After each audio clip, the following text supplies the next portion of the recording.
Shut up and sit down. Go for it. Alright guys, I'm Dodge. I'm Andy. This is Big Mech's Workshop and Paint Studio, and it's a little late, but it's a very long video. This is all of our stock footage, and took a long time to edit. This is all of our footage of Warhammer Fest 2019. What a good day out. It was a great day. Yeah.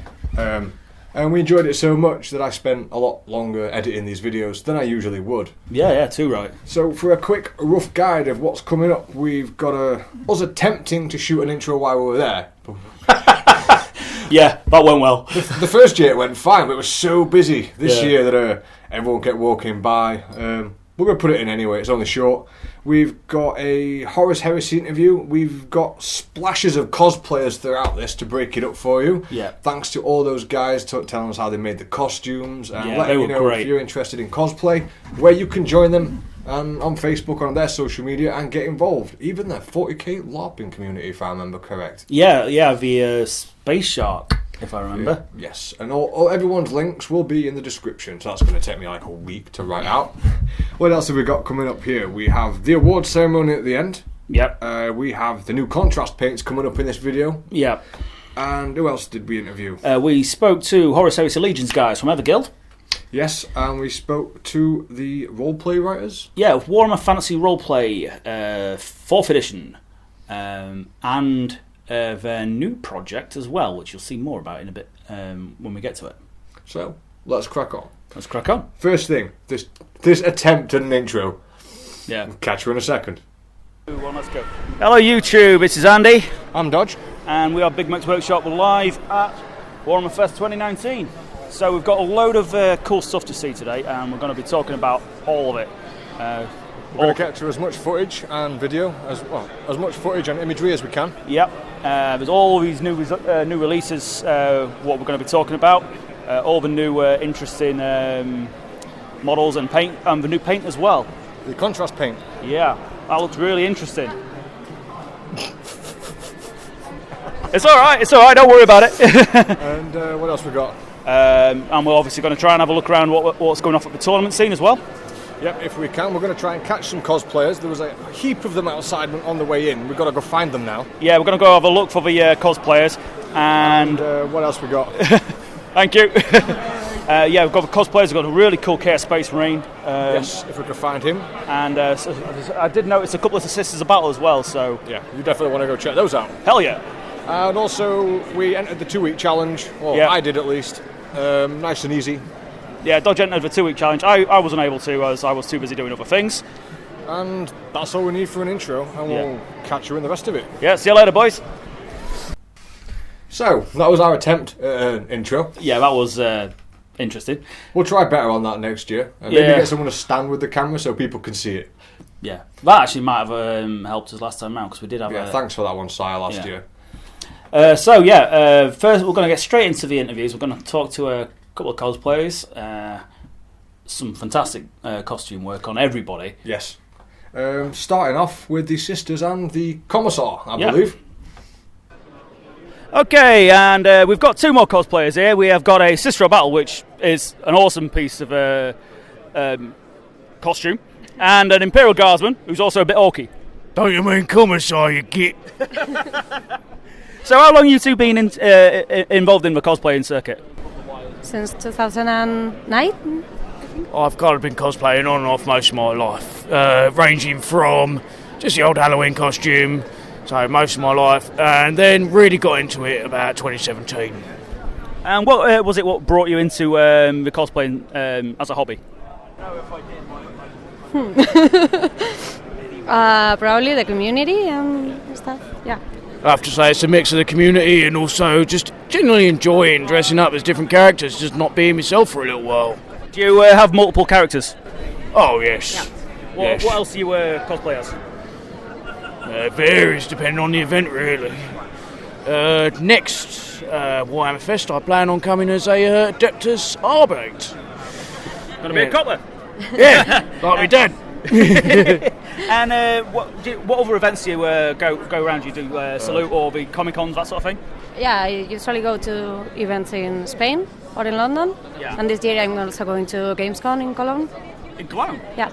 Cool. Where I'm based in East Anglia, I tend to do stuff like Norcon, Suffolk Supercon, which is sadly not on this year. But generally, just any event I can get to be brutally honest.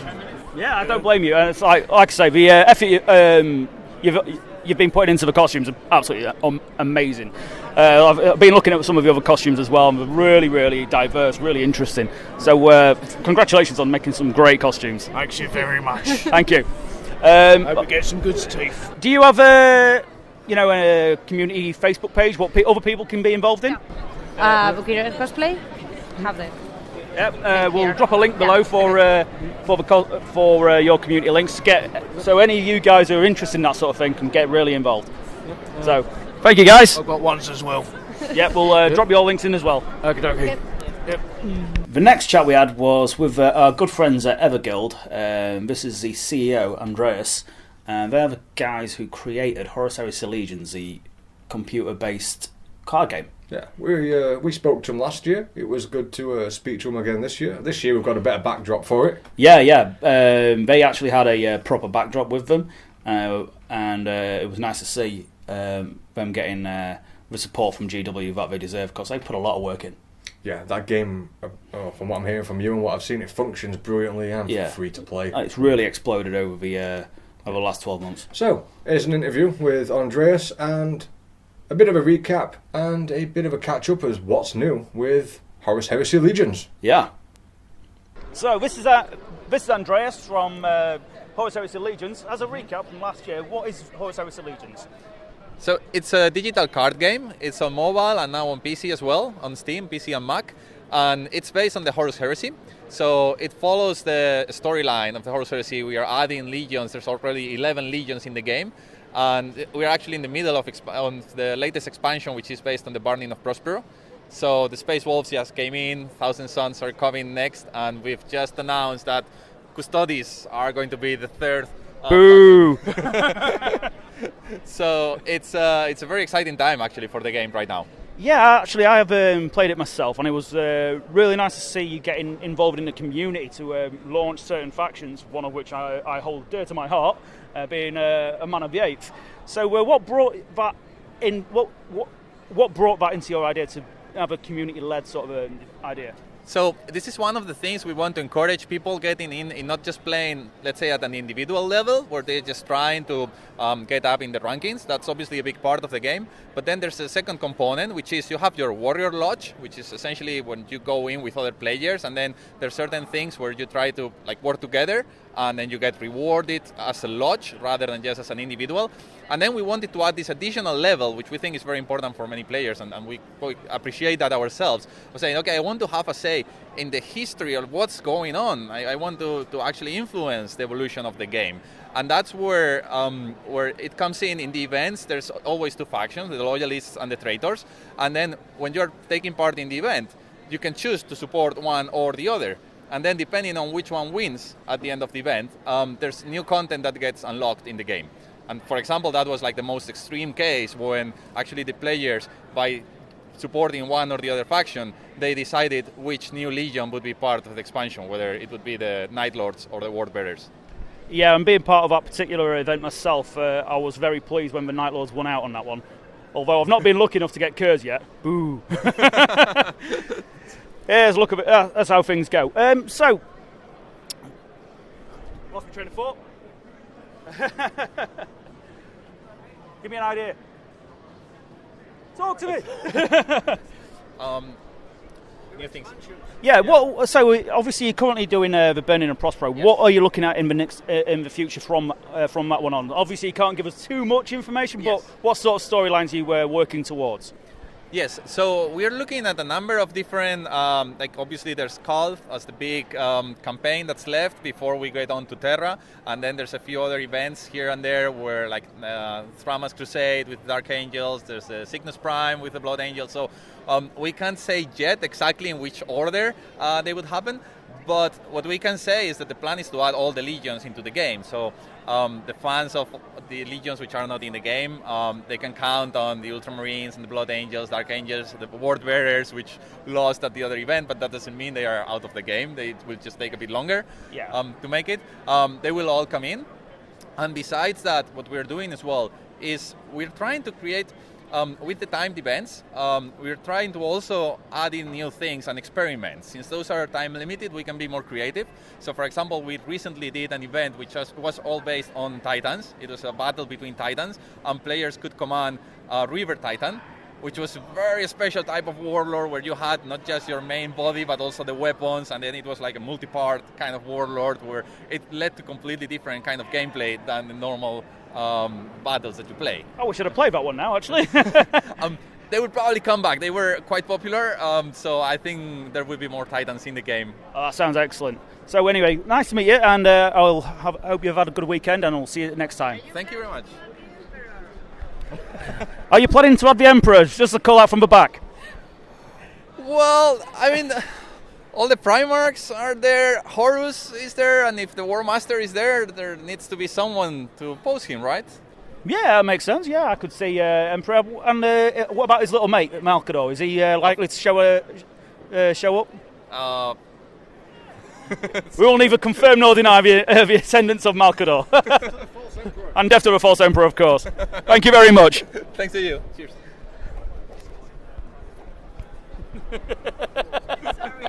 I loved it. It's ace. It was brilliant to catch up with Andreas, wasn't it? Yeah. Thank you for the interview again, Andreas, and everyone at Everguild who are always really happy to talk to us, and they really are a good part of the community. A great bunch. Really good guys. And leading on from Horus Heresy, we've got a man who was there himself. Yes. Rogel Dave. Rogel Dave. Excellent costume. An excellent interview. He's really informative on this one. If you've not seen this cosplay costume before, I believe it's the only one on the planet. Yeah. And it's absolutely astounding. So, without any further mucking about, Rogel Dave. Yep, Rogel Dave. When you are, that's great, mate. Okay, guys, this is Rogel Dawn, also known as Dave Sinclair. Dave Sinclair. So, he's obviously a cosplayer. So how long have you been cosplaying for? Andy, I've only been actually doing it for about a year now. Really? Yeah, I run my own video and film company, so I take a lot of photographs and film other cosplayers. It was about a year ago I sort of took the positive steps really to say, do you know what, I wouldn't mind having a go. And I thought, well, what can I do? There's so many Deadpools, Batmans, you know, great costumes, but there's a lot of them. And I didn't really want to sort of fall into another one of those. Yeah. So I chose a really big costume because I love the Warhammer costumers. Yeah, and to be fair, you say it was made for you. Now, this gentleman, in his normal guise, is approximately my height. His knees, there-ish. Well, my toe is behind the centre red ruby. So his feet are right down here.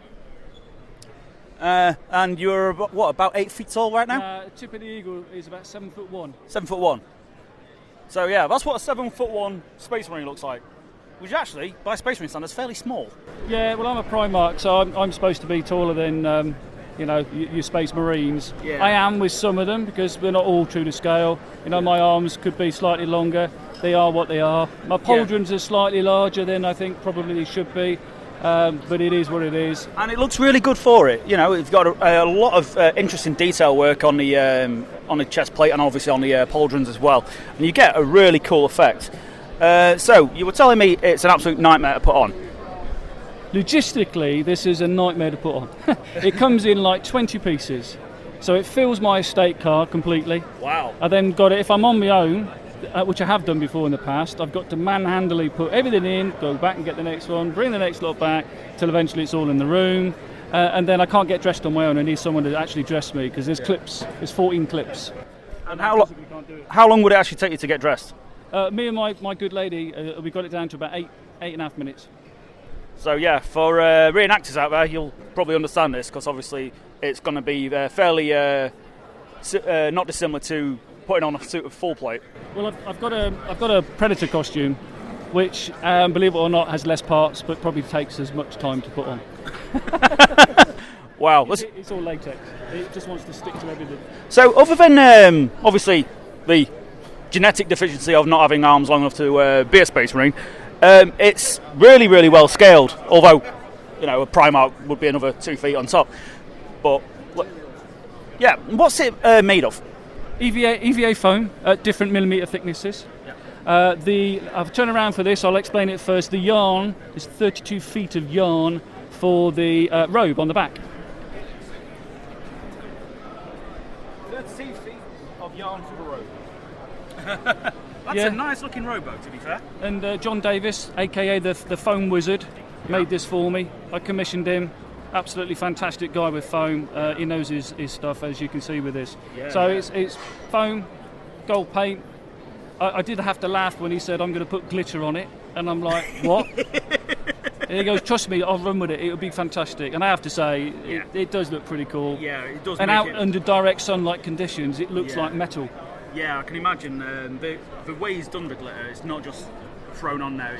It's placed on intelligently and with care. Yeah. So it does catch the light lovely.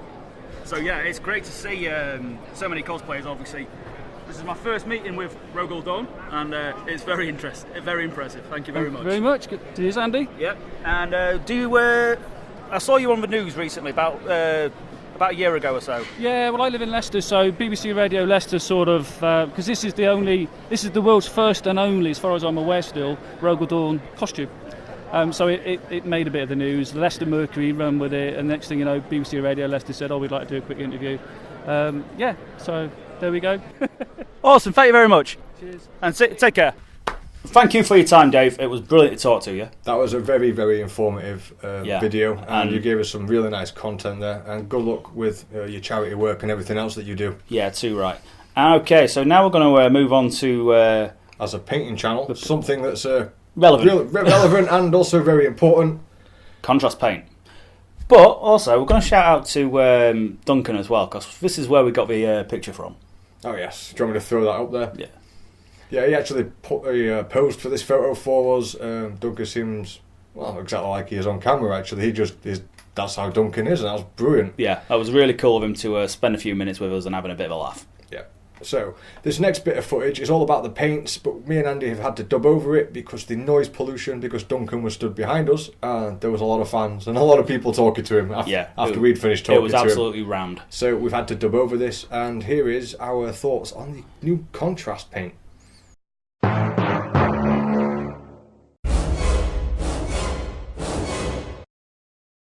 So right now we're using the new contrast paints by GW. I'm going to have a crack at painting a Skaven warrior of some kind. And it was interesting results, wasn't it?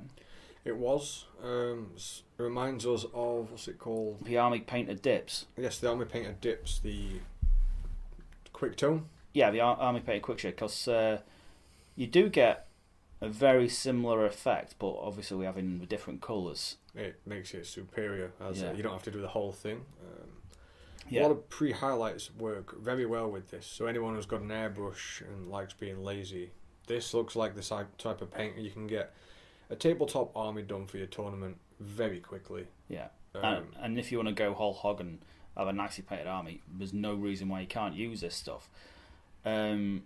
We did try on this guy a bit of an experiment of doing the one thick coat idea and also a thin coat, and that'll come up in a sec. But what colour is this we're using? That's Basilicanum Grey, which is their contrast variant of sort of a deep grey colour. Thanks Games Workshop for the whole list. Now we're going to have to learn of new paints with bizarre names that don't make any sense. Yeah, you do like to name them. The range from the photos, it's got about 30 paints in it. Something 32, like that. I think was. So everyone be ready for 32 weird named paints. Yay! Well, it's definitely something we're going to have to look into. Yeah, I don't see why we wouldn't. Get some of these bad boys, because... feels a little bit like cheating from what I'm seeing, though. Yeah. It's very, very easy. But a lot of people say about that airbrushes. Yeah, but that was back in the 90s before they became big in the hobby. So I guess this will do the same thing in another 10, 20 years. But what you do have to do with these colours is you have to paint everything backwards. So if you do your light colours first, and then you put your dark colours in afterwards. So you, if you're doing shades on things, you put the light in and then you shade it down with the darker colours. Yeah, that's why I mentioned the airbrush, because you paint your black, you'll do an overspray with your white to put in the highlights, and you just crack on with this stuff. You'll have it done in No time. No time at all. It'd be really good for people who play Hordes of Orcs. Anyone who plays a Green Tide, this paint is exactly what you're looking for. Yeah, definitely. It's a pity that this doesn't come out while State Edition was out, because painting block units, this would have been perfect. Yeah. What's the texture like on it as it's you painting, and I didn't try it out? How does it apply? It's really sticky. So nothing like a wash, even though it looks like one. No, it feels different. It adheres to the model in a different way. Not quite like a wash, and not quite like a paint. More like a prime. Yeah, maybe. Like a undiluted a prime. polyurethane prime Yeah. with its plasticky properties. This is the experiment we ended up doing, where one side of the Skaven's going to be absolutely one big thick coat, and the other side's going to be gently laid up, and you can see the differences on the two sides quite early on as well. Yes, definitely can. It just allows more of that white to show through, so the paint itself, the pigment must be quite stark, but I'm not sure how they've managed to fine it out the way that they have, so it lands where you need it to go. I don't know. There's got to be some weird science behind it. But look how thick that went on, and it still allows the colours to show through. But it bonds like a polyurethane, by the looks of it, to the grooves. It does bond in the recesses. It does bond really well. Obviously, if you cake it on thick, it will need a little bit of a clean up just before it starts to dry. Because you get a couple of minutes, it does take a while to dry. So when it starts to settle, you can go back over with a bit of thinner with your brush, and you can get into all those really thick gloopy sections and just stop it from pooling too much where you've been too generous. So that's the beauty of doing it with a thick coat. You've got time to fix up any mistakes. Yeah, that's pretty cool. It's really interesting stuff. It really did bring the detail out in the face like a wash, but a lot deeper, which is really interesting. So I mean, I would be quite happy if this model had put a layer on each different section. I'd be quite happy to put that on the table. Yeah, because you've got your three different tones: your darks, your lights, and your mid tones. Now this is us trying to just sharpen this image up so you can see the result of the experiment here. So just bear with us. We're having a bit of a camera issue, but we'll fix that in a second. And during the meantime, I think Andy's going to do a taste test. Yeah, this is a taste test. The stuff is nasty. Not as nasty as Scale 75, but it's... said it was sort of a mix between a wash and Scale 75 put together. Yeah, but it's got a terrible aftertaste. That's really, really nasty aftertaste. Yeah. So just be aware, guys. For those who are wondering what it tastes like, because we all end up eating our paints anyway, and Andy just took one for the team just to let you know what it tastes like. Yeah, it's not great. But it's not as bad as some of the other paints that we use. Well, yeah, there's a reasonable image of, as you've seen, only a couple of minutes work. And, the way the paint sticks in the recesses is really, really nice. So it's going to be very easy to get a cool-looking model. It is going to be itself a new application, therefore a new skill to learn applying it. Right, although it is supposed to be sort of the lazy man's cure to painting by the looks of things. But what we did find when we were in one of the seminars, the Iron Golem from Warcry, yes, their red armour, which was really cool, sort of shiny red, was done using contrast paint over a metallic. Now that is an interesting concept. So that is definitely going to be worth having a crack at. Using it to tone metallics. Yeah. Which would be very nice. Instead of just the regular agrax and null oil for metallics. You can start layering up translucent colours over the flat silvers and get really interesting colour transitions. You can see there the thin layer on that side looks more like a regular wash has been applied, but it's still managed to sort of use the capillary action to pull into the recesses itself, whereas a regular wash you have to apply it in several thin coats to make it build up in that area. It definitely does this. But it has in one also hit. changed the colour of the raised areas. Yeah, it's not bleeding through completely. It's sort of a filter at the same time. Yeah, that's a really cool thing. And obviously on the thicker side, you get a much richer colour. Yeah, I mean, that knee being that lighter compared to the rest of it would make sense. So maybe you can just tone your model by using a gypsy brush or something to just rub off a bit of the excess in the light areas. Like we've done before, where you'll put a wash on, it's like, I want that to be highlighted, so just wet your thumb, rub your thumb across the top of the muscle texture and feather it out, and you just got a complete contrast there. Now, this was a painted model by Nick Payton from the Warhammer Heavy Metal painting team. The Warhammer TV painting team. And it was done using Zenithal priming. So he started off with a black, then used a grey, then a white at the top. Just using for the metalwork was a base metal with a contrast paint over the top. But pretty much the entire model has just been done in contrast paints very quickly. And he's just finished off with a couple of highlights just to bring out the edges. As you can see, so it's using that. So it's really good stuff. Was great. The footage we got was a little bit out of focus there. I've sharpened it up as best we can. But we'll be getting some of those paints to try out some more and see what we can muck about with. Especially working them onto metallics. That'll be interesting. That was an interesting thought when we saw it at the seminar. So on to our next cosplayers. This is the Space Sharks, or Caradon's Astra, as they prefer to be called. And also a couple of other... Tech Priest Chris, I believe it was. Tech Priest Chris, yeah. I believe that's correct. The tank's broken! Call Chris! There you go. So, hi guys, this is Brother Librarian Paul from the Space Sharks. Well, my Paradons, yeah. I'm old school. Yeah, fair enough, ditto. Yeah, so we've got a Caradon Astra Librarian. Old school, love it. And we have got an Admech, Tech Priest. Chris. Chris. So, did you make this equipment yourself? It's made by myself and a chap by the name of Darren Stocker, who does a lot of cosplay and LARP stuff.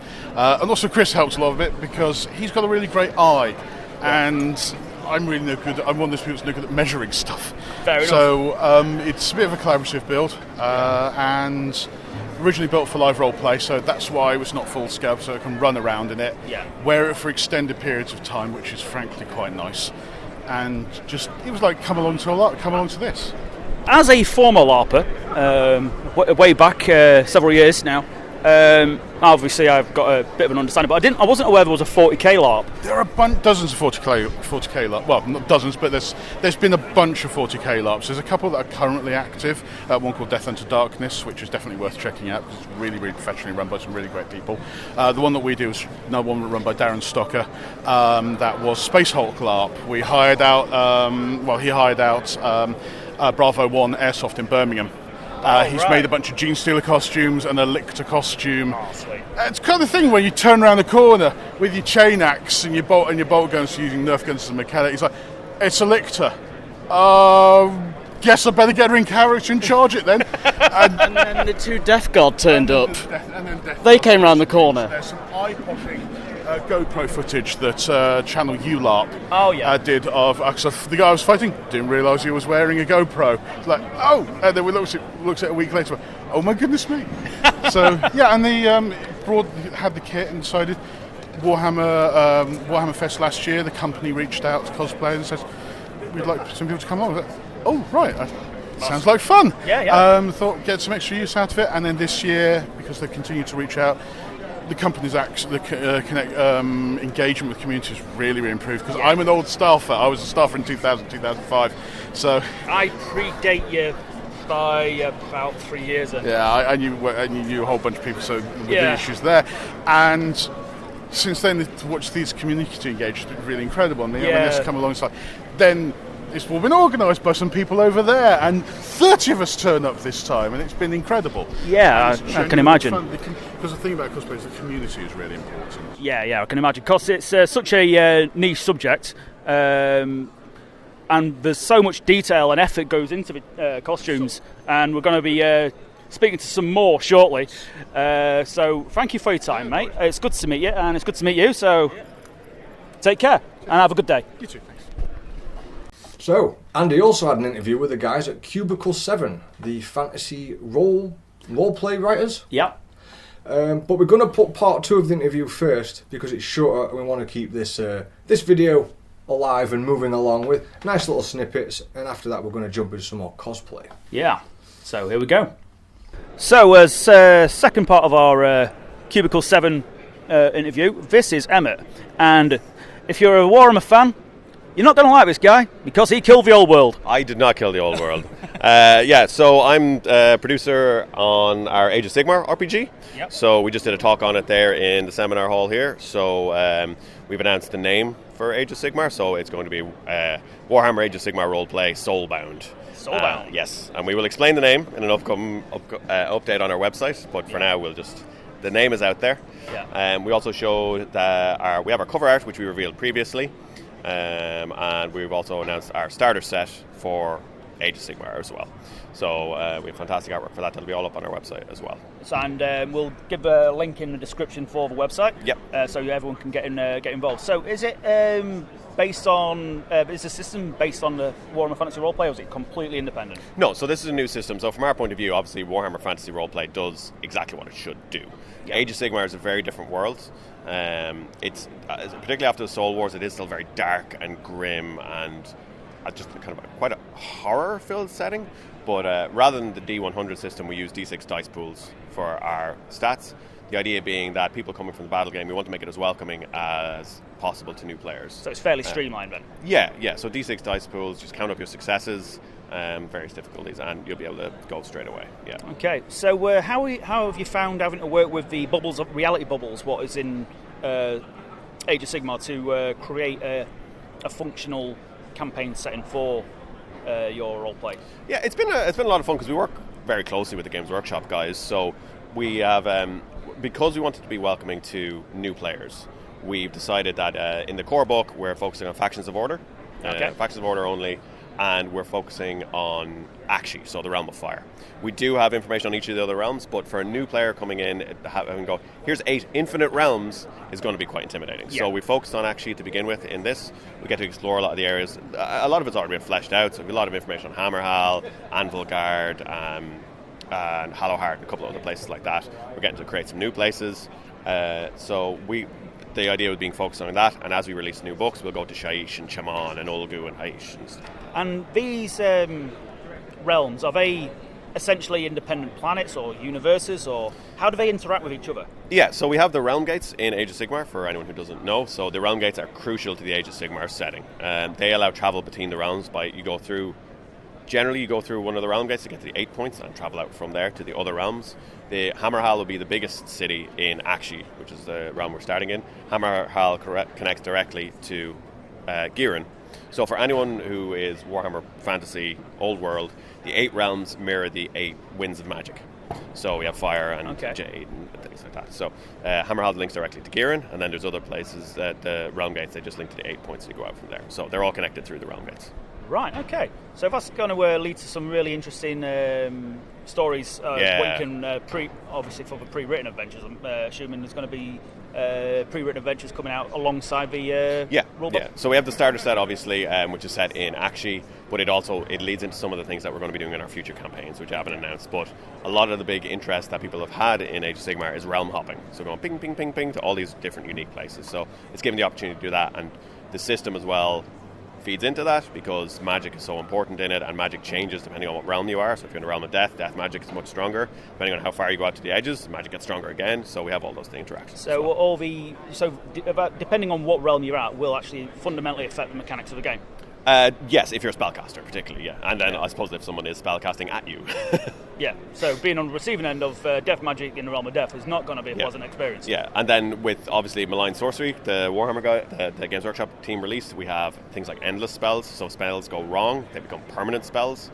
And we have people that are you have people in the world who are spell hunters, and their job is to go and try and get rid of these endless spells. So that they have a lot of kind of interaction with those kind of stuff, so you can actually change the world by messing up.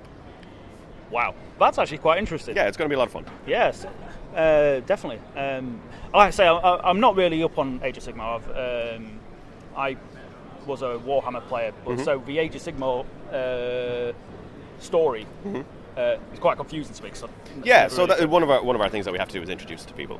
People who've come from the battle game, people who've come from the old world, people who are brand new to RPGs. We need to here's how it is. So if you've seen the Warhammer roleplay book, we have these lovely opening spreads that introduce you to the Reichland and the Empire and Warhammer. With this, we've done the same thing. So we have End of the Old World, the Age of Myth, when Sigmar gathered his pantheon, when everything fell apart and Chaos returned, the Age of Chaos, into Sigmar's return and the coming of the Age of Sigmar, and then the start of the Soul Wars when Nagash's Necroquake changed everything. So you're actually delving into the lore of Age of Sigmar in the core book itself as well. Yeah. We don't want to give too in depth, but we need to give people a grounding in how the world actually works. That makes sense. Yeah. Thank you for your time. Yeah, absolutely. Good to see you. Yeah. And good luck with the product. Thanks very much. Very excited. Cheers. Cheers. Thank you, Emmett. That was awesome talking to you. And again, obviously, thank you for taking the time to have a chat.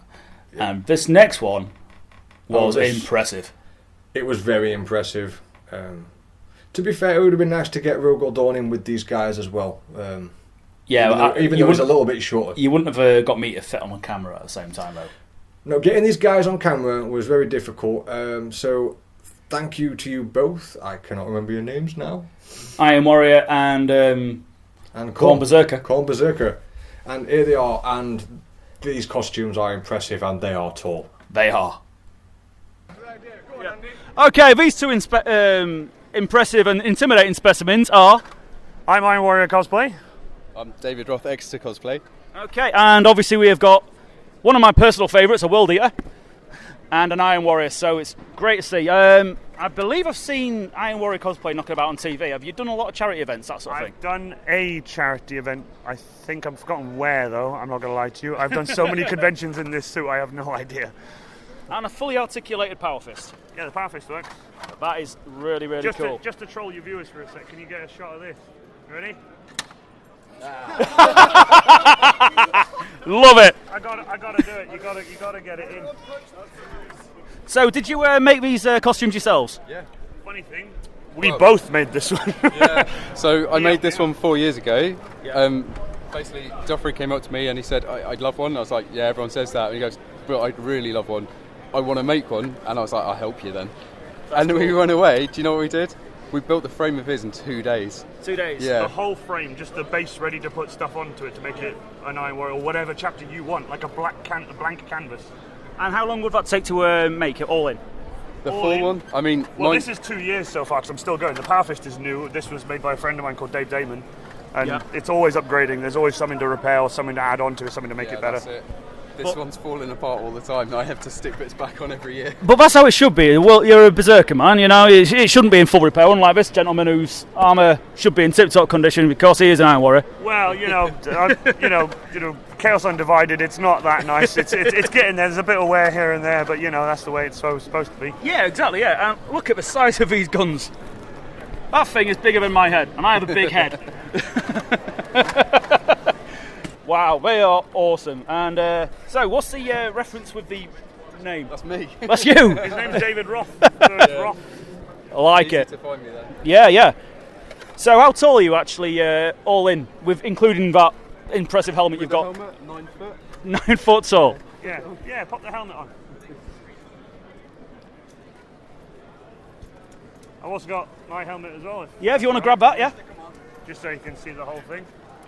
Thank you, Ranger of Krieg Cosplay. No problem. I know. And you gentlemen are normally how tall? About 5'9". 5'9". 6'2". Yeah. He's got 18-inch plastering stilts. Hey, tell him a secret. So yeah, it is this gentleman's knees are approximately in line with my waist, which gives you a rough idea of how tall his stilts are. So yeah, that is awesome. Thank you for coming. It's just a delight to see. No problem at all. There you go on, you can squeeze my head. If you pop onto your knees.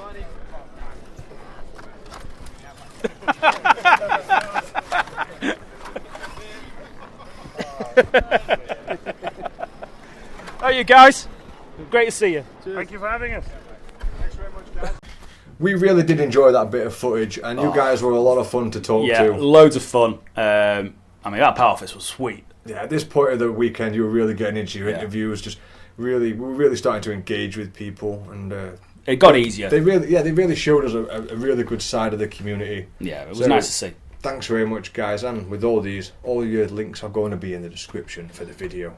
So the next part of the Warhammer Fantasy Roleplay from Cubicle 7 is Warhammer Fantasy Roleplay itself, 4th edition. And we learned a lot. We did. We saw you mainly, because I have no idea with roleplay. Yeah, but this was definitely your forte. Yeah, this is one I was definitely interested in, because I've played it, the other editions for a while now, as will be revealed right now. Okay, guys, this is Andy and Dom, and they are the CEO and producer. Producer of the 4th edition of Warhammer Fantasy Roleplay. So tell us a little bit about it. What is it? And because I've been playing Warhammer Fantasy Roleplay since 1st edition. Yeah. As of we. Yeah. which was great fun. Have you taken it back to its original roots, or are you more passing on with the 3rd edition? And how that's going on? Yeah, for the what we decided when we were looking at making our plans and what we wanted to do. For us, we're so steeped in the 1st edition of the game, and it's my first game ever. Picking up the rule book and running the worst game ever run for my friends. It was the best.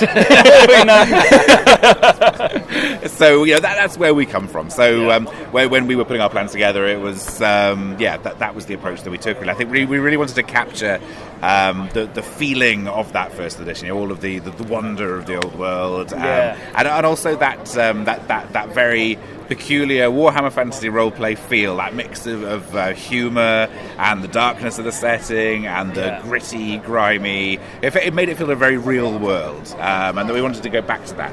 I've had a quick glance through the rulebook, what you've got laid out, and the artwork's very Terry Pratchett style. Did it get any inspiration from his sort of Discworldy atmosphere? I think that's definitely something that's in our definitely a tone with our stuff. Yeah, absolutely. But I think that carries on into the starter set. It's the unique Britishness of the whole affair. Yeah. But you'll find as you move on through the starter set and other ones, they'll all have a slightly different tone according to the different settings that are actually used. So how many settings have you got at the minute? At the moment we're working through the Empire. Empire. We're working through the Empire, and we will be moving beyond. We've just had a lovely little panel where we've been discussing what's coming next, and we've just signed up Gav Thorpe to help us present our next campaign to follow the Enemy Within. The Enemy Within, which you should be having a little look at as well, to follow the Enemy Within, and you will learn more about that one later. Now, is the Enemy Within same sort of lines as the original Enemy Within campaign from the 1st edition? It is very much the same lines, and we've got one of the original authors, Graham Davis. He's come back, and it's not just the original lines, it's a director's cut. He's going back into the original text, all the way back from 1980. We'll not talk about that one. Let's not discuss that. But he's going all the way back to that, and going through all the text, installing 30 years worth of playtesting, because we've all played it so many times. I mean, I personally played it 12 times. I've played it a few times, and you do need to translate it. So we're doing that update. We're also, because Graham didn't write the final concluding parts of the Enemy Within, and he had a different plan, so we're going in and we're doing a completely different end. Wow. Yeah, so that's really cool. It really is, and just wait till you see what we do. It's really cool. I'm intrigued. I think from the key point from the panel that's worth bringing over to here as well and saying is that it will very much show how the Warhammer of the 1st edition of the game becomes the Warhammer 8th edition of the battle game. Why one and the other are just the same world. They're not two different things, but just an evolution. It's just an evolution of one into the next, and they're all the same Warhammer game. Awesome, that's good to see. Like I say, it's it was one of the first games I played back in somewhere when we were young, in the distant fogs of time, and it's good to see that it's going back towards where it started, because the 3rd edition came up as a tabletop. It took many board game elements and added that to the role-playing game, and it also used a completely different system. When Dom and I first had a discussion, one of the reasons he brought me on is because I'd obviously played Fantasy Roleplay 1 for a long time, but I'd also written for and campaigned with Warhammer Fantasy Roleplay 2 for like 10, 15 years. I'd done maps for it, I'd worked a lot on that. I'd also played Warhammer Fantasy Roleplay 3 for over a year, so I was aware of all the weaknesses and strengths of each one of the systems. And one of my jobs was to take all the best bits that had come along and then bring it back and say, how can we incorporate all the very best bits, and not just of Warhammer, but of, say, Dark Heresy and the other percentile games that were created. Okay, and then drop them in, okay, to make the very best version of Warhammer we could make that wasn't just Warhammer Fantasy Roleplay 1, for all that was the core that we were starting with. It was Warhammer. Ah, right, okay. Okay, so anyone who's played Warhammer can come up, pick up our version and go, I'm home. Yeah. This is Fantasy Roleplay. This is the game that I want. Right, so this one has slipped by me. When did it actually get released? Oh, last year. Yeah. October, I want to say. I'm going to say that too, just because you did. That's fair enough. October. You're always just on to the next thing. Quarter 3-4 last year. And what is it you brought with you today? You've got it's a hardback book section. Is that a campaign setting in addition to the rule set? Not quite. No, we've got ourselves the. Or do you want to just bring him over? Just bring it over, yeah. Have the rule book. We can ad hoc it. Yeah. Yeah, just click. So, obviously, this is a beautiful assistant. Yeah. So, this is the starter rulebook. What anyone who's played the original Warhammer Fantasy Roleplays will recognise. So, what is exactly in there? This is the set for anyone who wants to start Warhammer for the first time, or indeed to restart Warhammer. One of the core design goals behind this one was to help people who've never played the game before have a campaign, have an adventure, and to understand how it all works. We've got a bunch of pre-made characters in there that aren't just a bunch of stats and numbers. They've also got lots of little stories and interconnections, so that when you first sit down for the first time, you've got something to read and say, I'm this! I think this, so you can immediately get into role-playing for the first time. But it's not just for starters. It produces, if I turn it around, it's got a whole book in it for the Ubersreich, which is our first primary setting for people to get engaged with. And that setting is for new gamers and old gamers. It's 64 pages dripping with detail. Awesome. And every single location in it is provided with 2 adventure hooks. So what that means is, no matter where your characters are going, the GM, when they read through it, goes, I could do this and this. So everything's usable. There's nothing in the book that's there just for the sake of saying, there's a temple because there should be one. Okay, it's not just a temple because there should be one. There's a temple, there's a particular priest. He's got a story going on. He's connected to somebody else in the city, and those connections are wrapped right into the story. It sounds like it runs almost like an MMO. But whilst you're doing your thing, the world around you is constantly evolving. Exactly. And one of the important things for us to build was that you always have printed adventures, and you always have people who are running their own adventures. Yeah. And what we wanted to do is provide a setting where you could do both and still have lots of extra detail the characters could get involved with right from the outset, to make it as easy as possible. And that is being released? That's in stores in the UK. In stores in the UK already. And in the US, it's June. June. And when does your campaign setting come out? Campaign, as in the Anyway Within campaign. Yeah. Anyway Within campaign will be later this year. Yeah. Wow. The first part of that, we're going to release that slowly but surely, one part after the other. There's 5 parts in total, and each one of those parts will have a companion volume that goes along with it to provide extra details, adventures that goes along with the main campaign. Awesome. A whole bunch of extra rules for cool, funky things that you could add in if you wish to do so. Importantly, though, those companions are not just for those adventures. They're just companions. They're just extra stuff for GMs who want more things. More adventure hooks, etc. Exactly. So even if you don't want to play the campaign, those books are great because they just provide loads of extra detail about the Warhammer world. Wow. So this is going to lead us on to the next question. What next? Well, we have another campaign coming up, and I think the key phrase here is that we are making Warhammer Fantasy Roleplay. We're not making Empire Fantasy Roleplay. Ooh. Which means we will be going beyond the borders of the Empire. Our next campaign goes pretty far. Awesome. That's good to see. Like I said, I've had a look through, a quick scan through the book, and the artwork's delicious. Thank you very much. The map itself, I've seen a larger one. I drew that. is it's beautiful. Thank you. It really is. It takes you back to the original old world setting, but it's been expanded upon in such a nice way. It's really honest to the original sort of feel of the maps. So congratulations, Noel. Thank you. You did a bang up job, and I really was pleased to see it. Thanks very much. Okay. We did our best. You did a really good job. Thank you. So thank you for your time, guys. Thanks very much. Okay, have a lovely day.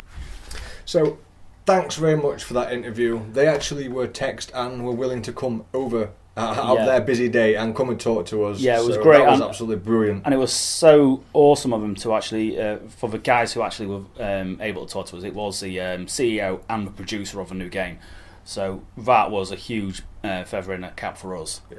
It was nice to get somebody who actually was involved in the and grassroots of the game. Like, that really good insight into the game and some excellent video content there. So many people this year have been willing to jump on camera, and just this community is really getting strong, especially looking forward to next year as well. Definitely, yeah, definitely. But before next year, we bumped into a bunch of Imperial Guard. Check them out. And a random Necromunda ganger. Why not?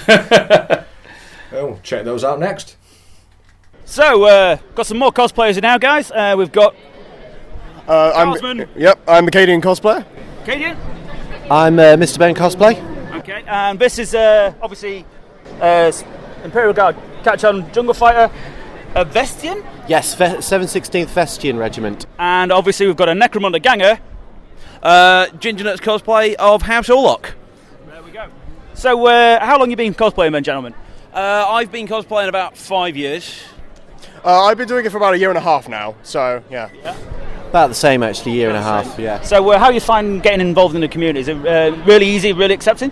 Yeah, I mean, the cosplay community at large has been really accepting. We're all kind of out to help each other and stuff. And I mean, Ben, he didn't really cosplay before, but met me through work, and I talked about cosplay and got him into it.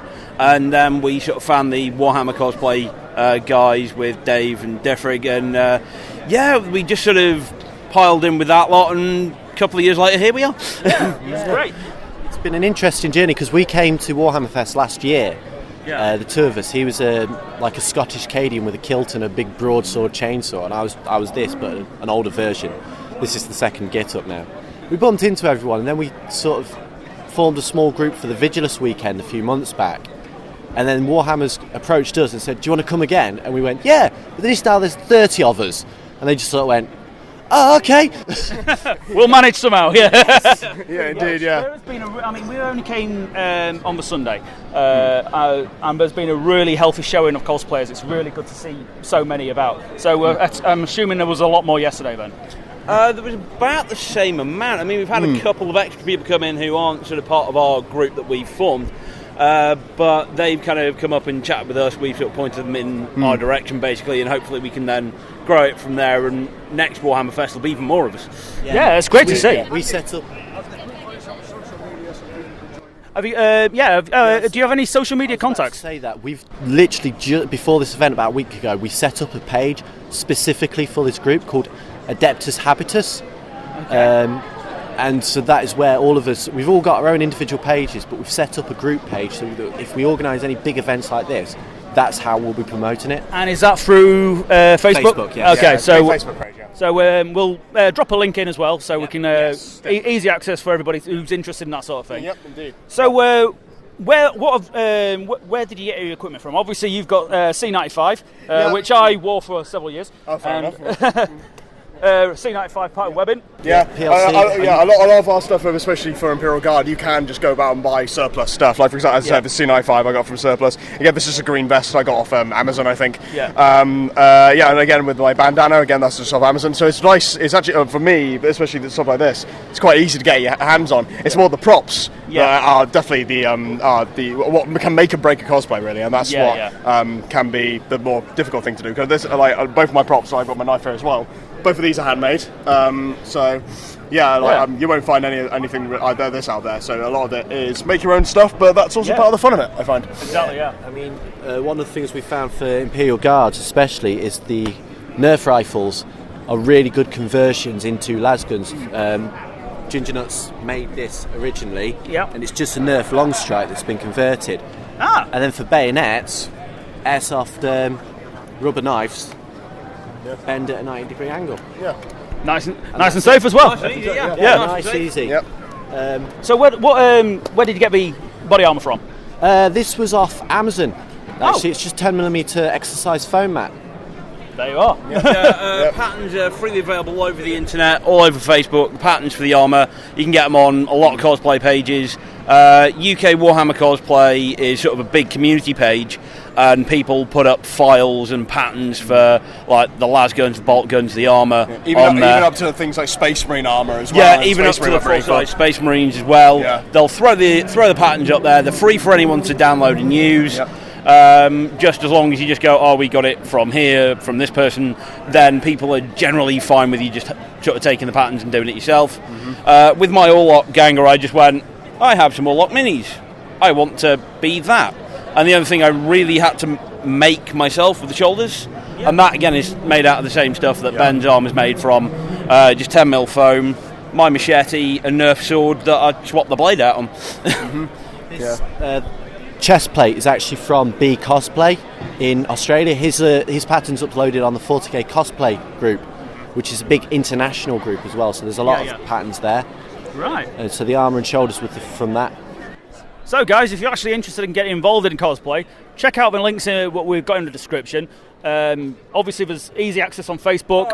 Very easy. I've got a Facebook and Instagram profile, and I'll give you guys the details.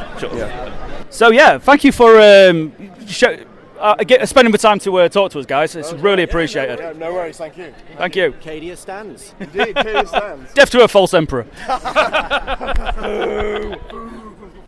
So it really is surprising the very limited resources they use to make these costumes and random bits. So much effort's gone in, but such creative use of the equipment, materials to ease the workload there.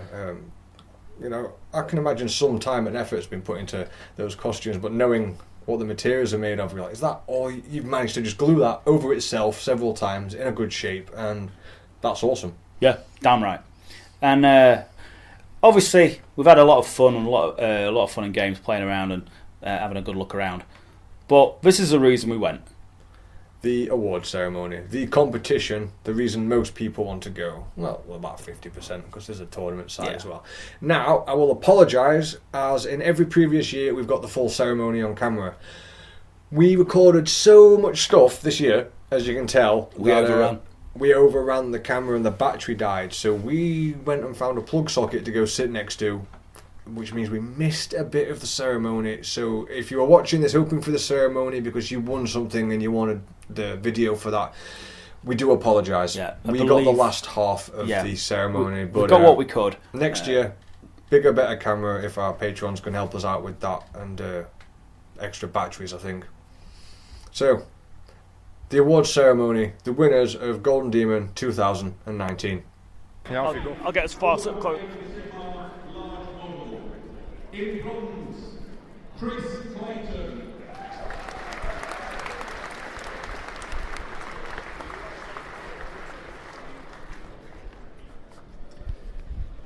In silver, Johan Leduc.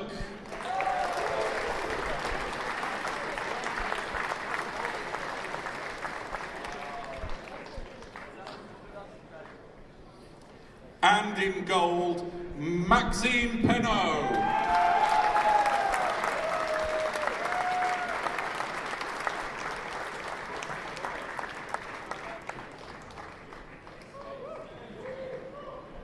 Our next category is diorama, and the bronze position goes to Alex Varela.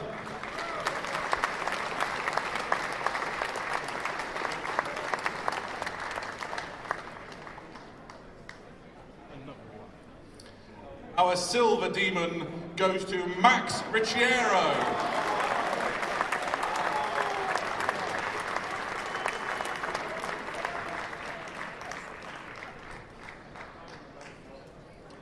And our gold to Ivan Serra Fernandez.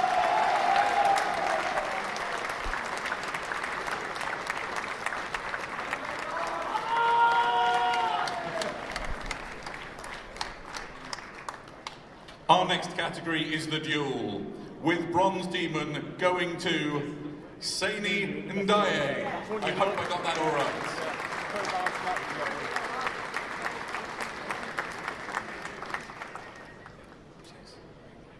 Our silver to Ryan Allen.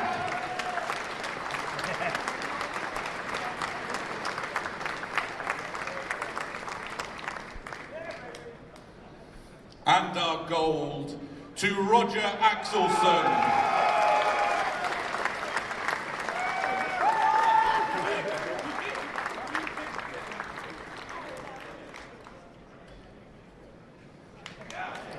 Ladies and gentlemen, the Middle Earth category, with bronze going to Alexis Lahoulier.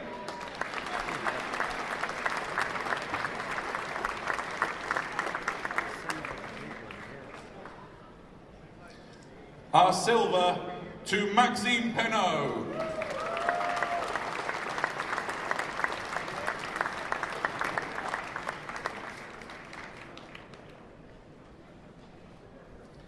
And our gold to Dean Lecoq.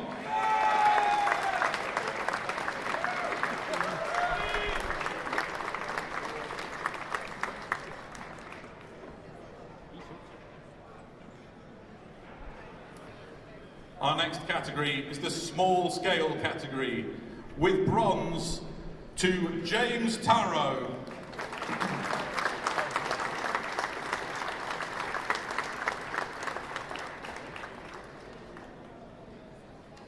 Silver to Stephen Johnson.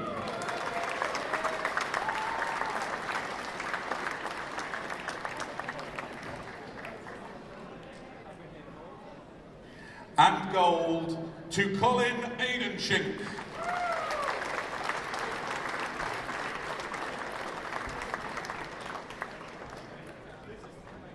Our final category are the Heavy Metal Paint Masters, with bronze to Patrick Sand.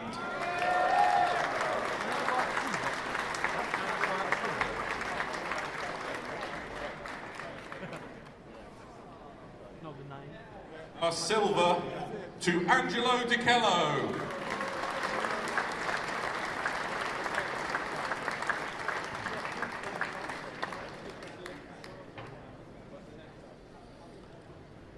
And gold to David Soper.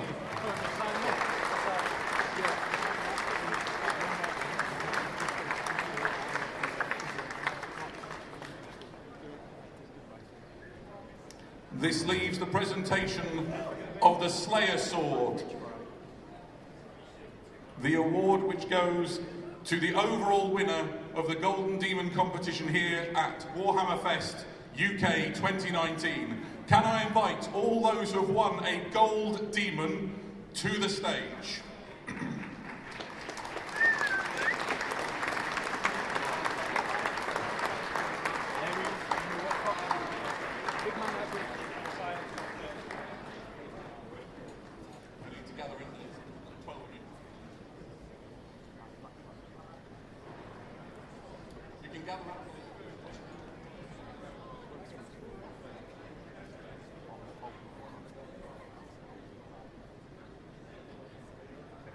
A little tension, if we may. Ladies and gentlemen, the winner of the Slayer Sword Warhammer Fest UK 2019 is Maxime Penaud.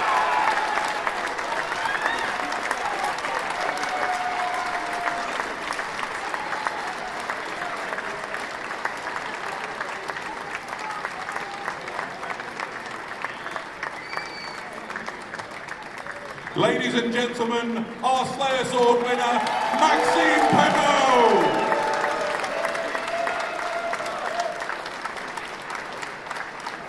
Congratulations to all of our Golden Demon winners. Well done, one and all.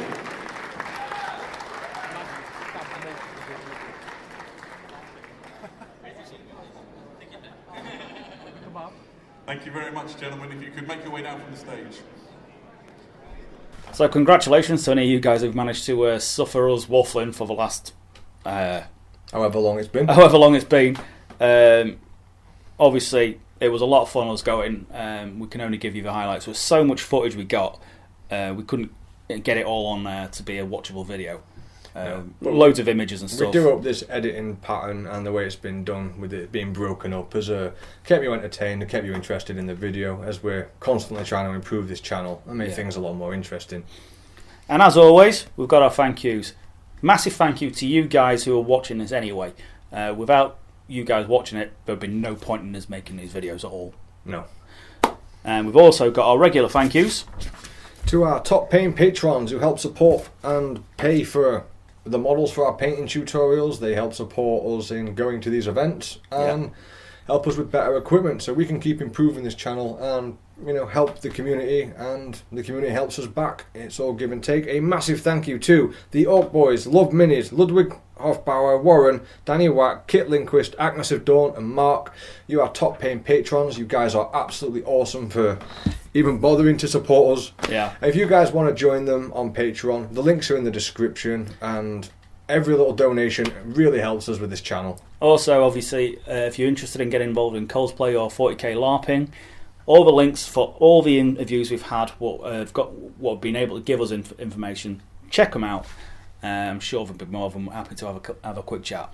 And a massive thank you to everyone who was willing to be interviewed, and that was awesome of you guys. Yeah, really friendly. Thank you guys. It made it totally worthwhile us going. And of course, before we log off, in this corner, somewhere, this one or this one, the Outpost. If you want cheap 40k stuff, painting stuff, any hobby stuff, the price you'd get it off eBay, but it's all brand new out of the box, fully sealed. So check out the Outpost because it's a great value. Yeah. Also, if you're in the Yorkshire area, they do run tournaments all the time, so check them out. If you go through our affiliate links, we get 5% store credit at no cost to you guys. Yeah. So for this year and for this video, that's all from us. Until next year, we will see you at Warhammer Fest 2020. Yeah, that's the plan. Take care, guys. Catch you in the next one, guys.